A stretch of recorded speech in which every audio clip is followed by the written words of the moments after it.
Welcome back. Our next guest is the play-by-play radio voice of the Toronto Raptors, and now an author of the new book, We the Raptors. This book celebrates the 30th anniversary of the franchise with 30 interviews from 30 players, and he's here to tell us all about it. Please welcome to the show, Eric Smith. Thanks for being here. Thank you. Good to see you. Welcome to the show. Thank you.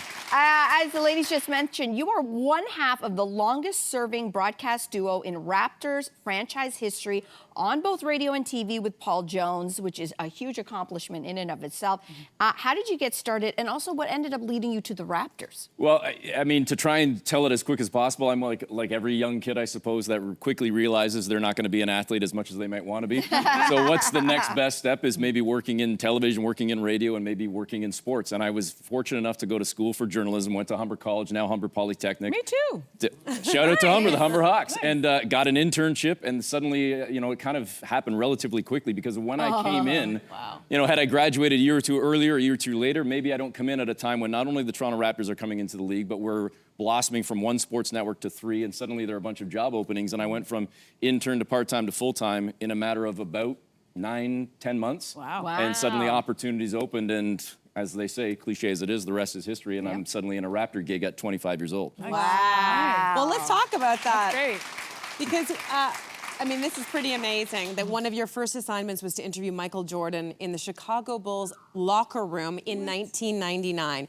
And yet, you say that you actually chose intentionally not to interview the greats for this particular book. Why was that? I think part of it is because we have these conversations all the time. You could probably do it for books and music and television, movies and whatnot as well, but in sports, who's the top 3, who's the top 5, who's the top 10, but we hear from those players all the time. So respectfully, when you think about the Raptors, we've heard the story of Vince Carter, of Kyle Lowry, of DeMar DeRozan, of Kawhi Leonard, of Chris Bosh, but what about everybody else? And I think that this fan base especially loved a Jose Calderon, or a Jonas Valanciunas, or Jerome Williams, Antonio Davis. The list goes on of all these other guys that were sort of the guy behind the guy, whether they were fellow starters or bench players or whatnot. But do we hear from them as much? Do we hear their stories? So if we could tell the history of the Raptors or some of the big moments through their lens and through their eyes, instead of hearing the same stories from the same guys. So we took that sort of a unique approach, and it hopefully turned out well. Yeah, I love that approach. That's so smart.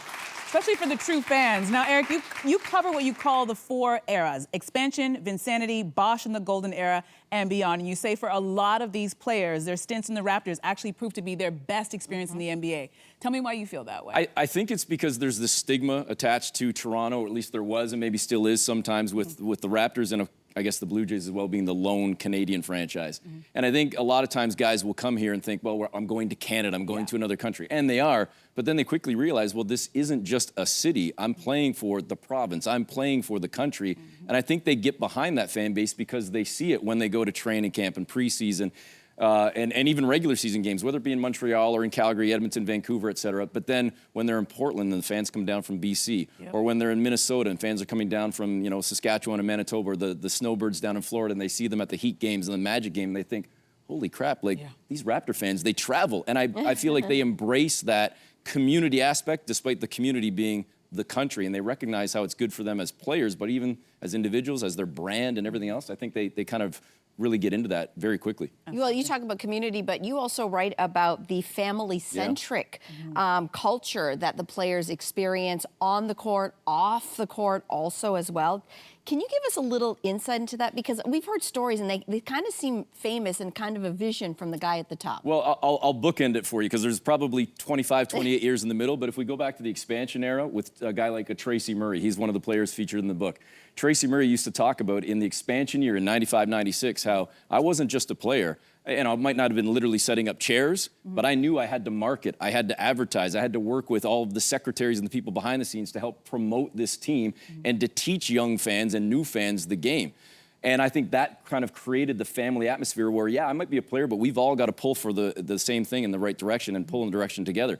But then to bookend it even with the current day, I know that coming up in the last few months, the team in Calgary for training camp, there was a night out at a restaurant in Calgary where they shut down the restaurant, and they had the players and the coaches and the management and the trainers and broadcasters all together at a dinner because they just wanted everybody to break bread together and realize we're pulling in the same direction for this family, for this team. Fantastic. Wow. Nice, Yep. nice.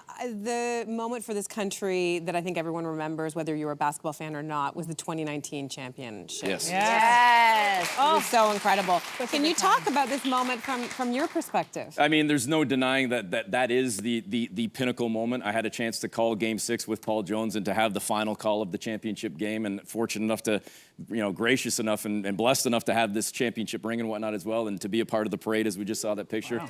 There've been Oh my some gosh. incredible moments.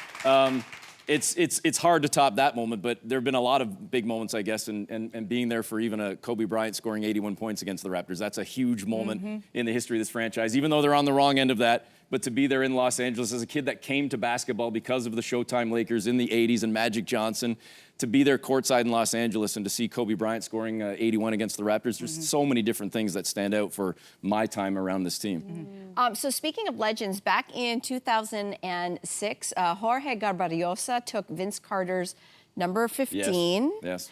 Can you tell us how that was for the team and even how maybe Vince reacted to that? Yeah, it's a fun little story because Garbajosa mangled his leg in his first season with the Raptors, broke his leg in a horrific fashion, and would have been a guy that I think would be a guy that is forever loved by the Raptor fan base. But his career essentially with Toronto started by him walking into an office and talking to assistant general manager Mark Eversley and saying, I think I want number 15. And Eversley said, well, hold on a second. You're the first guy after, we just traded Vince. He's like, no, but 15's mine now. I wore 15 in Spain. I want that.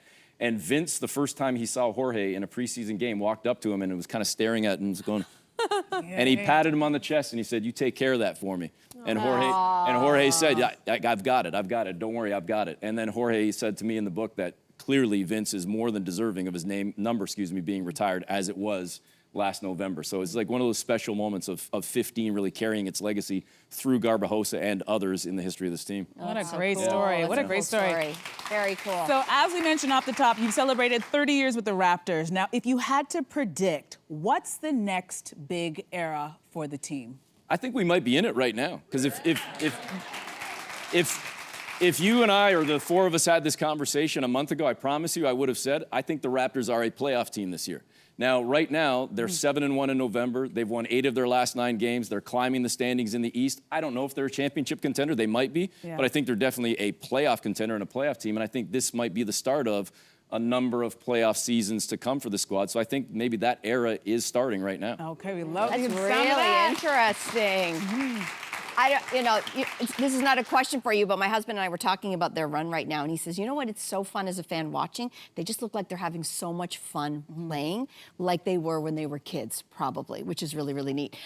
Before we let you go, we are in the industry of television and radio, and I got to ask, is this your radio voice, or is this the way that you sound all the time? This is the voice, yeah. Good, bad, or otherwise, this is, it's not, like, as you saw, I didn't come out here and say, well, thank you for having me on the show. This is the voice. This is the voice. Thank you. When did that voice come in? Was that were you 14 with that voice? I'll have to get my mom on the line for that one. I'm not sure about that. Goodness. Yeah, this is it. This is a ton of fun, and we you. want to say congratulations. We the Raptors, amazing stories. It is out now wherever you buy your favorite books, and studio audience, lucky you're going home with your copy today.